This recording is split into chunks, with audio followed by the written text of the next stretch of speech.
जैसे मैंने क्योंकि ये जो हमने साक्षात्कार किया ये यूपी चुनाव से जुड़ा हुआ था, और ये जो जो बात योगी आदित्यनाथ ने कही, उन्होंने कहा कि एक हिंदू और हिंदुत्व के खिलाफ प्रोपेगेंडा है।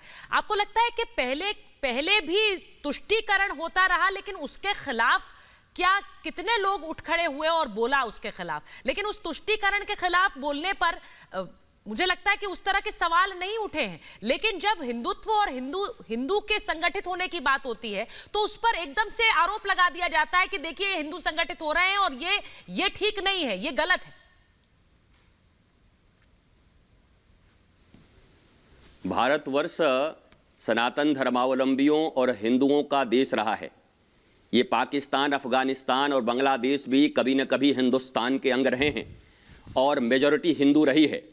तो मैं इतना ही तो कह रहा हूं कि जो पढ़े लिखे लोग हैं, पीएचडी किए हुए लोग हैं, जो एकेडमिक क्वालिफाइड हैं लेकिन एजुकेटेड नहीं हैं, आध्यात्मिक विद्या जिनके पास नहीं है, वही आपको ऐसी भाषा बोल सकते हैं। नहीं तो आप पूछिए जो थोड़ा भी आध्यात्मिक भाषा को जानता होगा और प्रेम की भाषा को जानता होगा, वो पाकिस्तान में रहना पसंद करेगा, अफगानिस्तान में रहना पसंद करेगा, बांग्लादेश में रहना पसंद करेगा या हिंदुस्तान में रहना पसंद करेगा, वो खुद बता देगा। मुसलमान भी होगा तो कहेगा हिंदुस्तान मेरा सबसे बढ़िया है, मैं हिंदुस्तान छोड़ के नहीं जाऊंगा।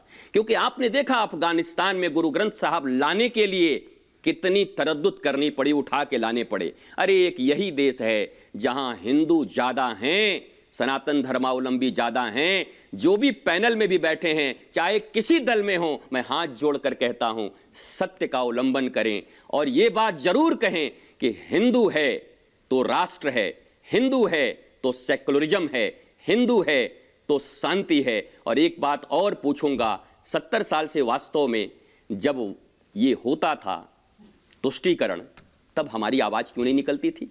मैं सैकड़ों ऐसे उदाहरण बता सकता हूं, लेकिन लोग कहेंगे राजनीतिक हो गए। हालांकि ये भी आपको एक बात क्लियर कर दूं, राजनीतिक व्यक्ति कह के और साधुओं को अलग कर देते हैं। राजनीति धर्म का एक अंग है। मैं आपसे पूछना चाहता हूं, धर्म का अर्थ होता है बीइंग एंड बिकमिंग, बचना और बढ़ना, सबको बचाओ, सबको बढ़ाओ, सबके लिए एक सुंदर स्पेस हो, सबके प्रगति के लिए एक जगह जहां पर हो, उसको धर्म कहते हैं। अब मैं पूछता हूं, राजनीति धर्म से चलनी चाहिए या अधर्म से चलनी चाहिए? क्या कोई इस पैनल में बैठा हुआ व्यक्ति आपसे, जिससे आप पूछोगे, वो कहेगा कि अधार्मिक राजनीति होनी चाहिए? राजनीति धर्म का एक अंग है और पूर्णतः धार्मिक राजनीति होनी चाहिए। अधार्मिक होने के कारण तो भारतवर्ष को इतना भुगतना पड़ रहा है। भारत अगर धार्मिक राजनीति प्रारंभ कर दे तो भारत के प्रत्येक नागरिक आनंदित रहेंगे, चाहे वो जिस मत के अवलंबन करने वाले हों। मैं बार बार कह रहा हूं, मुस्लिम हो, क्रिश्चियन हो, हिंदू हो, सभी आनंद में रहेंगे अगर भारत धर्म की परंपरा, अभी तो अधार्मिक परंपरा से चल रही है, तुष्टीकरण की नीति से चल रही है, अल्पसंख्यक बहुसंख्यकवाद का ये एक खेल चल रहा है। लेकिन मैं ये कहता हूं, हिंदुस्तान तभी तक सुरक्षित है, और ये करोड़ों नहीं अरबों लोग कहेंगे, जब तक हिंदू बाहुल्य क्षेत्र हिंदुस्तान बना हुआ है।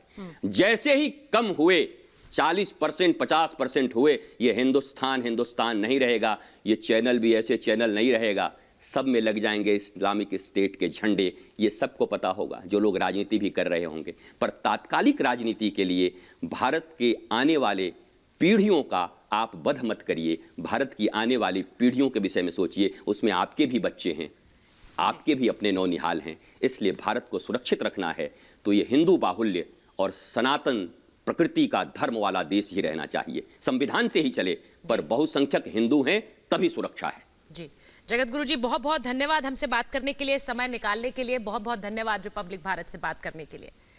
मैं जो बात जगत गुरु जी ने आपका बहुत बहुत धन्यवाद, सबका धन्यवाद।